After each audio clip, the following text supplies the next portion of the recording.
शहर हो या गांव, आज मनुष्य का जीवन यांत्रिक बन गया है। प्रकृति के प्रति वह अपने उत्तरदायित्वों को भुलाता जा रहा है। शहरी जीवन में कृत्रिम दुनिया खड़ी कर उसने प्रकृति और स्वयं के मध्य एक दीवार खड़ी कर ली है। आज सैकड़ों नदियां पूरे वर्ष नहीं बहती। अनेक नदियों ने अपने रुख बदल लिए हैं। प्रदूषित पर्यावरण ने हृदय, फेफड़ों और त्वचा संबंधी अनेक रोगों को जन्म दिया है। मनुष्य ही नहीं, पेड़ पौधों के विकास पर भी इनका दुष्प्रभाव साफ दिखाई देता है। अधिक प्रदूषित क्षेत्रों के पौधे कमजोर, रोगग्रस्त और अविकसित से दिखाई देते हैं।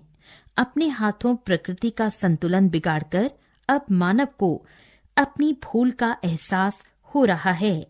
वह अपने सुख के लिए प्रकृति का साथ चाहता है।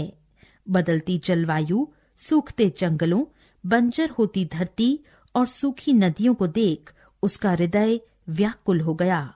इसलिए वह पर्यावरण के प्रति सजग हो उठा है। उसने अपने घरों के आसपास बगीचे लगाने आरंभ कर दिए हैं।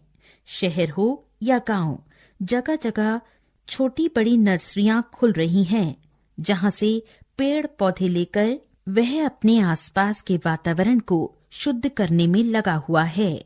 इस दिशा में सरकारी प्रयत्न भी वन महोत्सव, वृक्ष लगाओ अभियान, पहाड़ी ढलानों पर वृक्षारोपण जैसे कार्यक्रमों के रूप में देखे जा सकते हैं। हमारे देश में भी वन संपदा के विस्तार के लिए बहुआयामी प्रयत्न किए जा रहे हैं। अनेक राज्यों तथा केंद्र शासित प्रदेशों में वन विकास निगम स्थापित किए गए हैं। प्रत्येक राज्य में जीव जंतुओं और वृक्षों की प्रजातियों के संरक्षण के लिए राष्ट्रीय उद्यान एवं अभयारण्यों की स्थापना की जा रही है।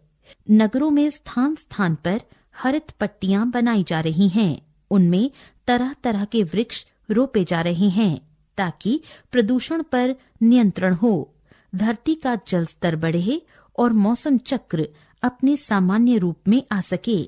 वैज्ञानिक विभिन्न औषधीय गुणों से युक्त वृक्षों के विषय में अध्ययन कर रहे हैं और उनके परीक्षण कार्यों में जुटे हैं। वृक्षों के संरक्षण के लिए स्पष्ट कानून बनाए गए हैं तथा वृक्ष काटने वालों के लिए दंड का प्रावधान है। वर्तमान परिस्थितियों को देखते हुए इस प्रकार के अभियानों को जन जीवन से जोड़ना नितांत आवश्यक है। सुंदरलाल बहुगुणा का चिपको आंदोलन भी इस दिशा में उत्कृष्ट प्रयास रहा है। धरती को हरा भरा देखने की कल्पना को साकार करने में युवा पीढ़ी के विशेष योगदान की आवश्यकता है। विद्यार्थियों को वृक्षारोपण अभियान में बढ़ चढ़कर हिस्सा लेना चाहिए। अपने प्रत्येक जन्म दिवस पर यदि हर व्यक्ति एक वृक्ष लगाए तो कल्पना करें कि हमारा देश कितना हरा भरा और स्वच्छ वातावरण से युक्त हो जाएगा।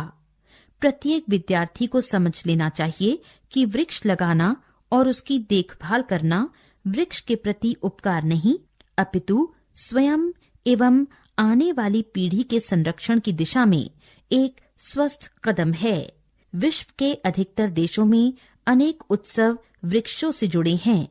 ठीक उसी प्रकार जिस प्रकार भारत में कई पर्वों का संबंध फसल बोने और काटने से है।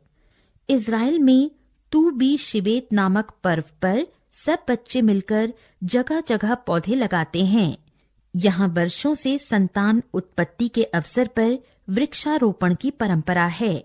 इसकी देखभाल की जिम्मेदारी बाद में संतान पर होती है। इंग्लैंड में मे डे के अवसर पर गांव में सामूहिक रूप से वृक्षारोपण किया जाता है तथा दावतें होती हैं। कहते हैं रोमन लोग जब यहाँ आए तब से इस पर्व की शुरुआत हुई। इस प्रकार के त्योहार भी वृक्षारोपण की दिशा में एक स्वस्थ परिपाटी बनाते हैं। वर्तमान पीढ़ी यदि पेड़ पौधों से अपने संबंध और महत्व को भली भांति समझने लगे तो पर्यावरण को स्वच्छ और संतुलित बनाया जा सकता है।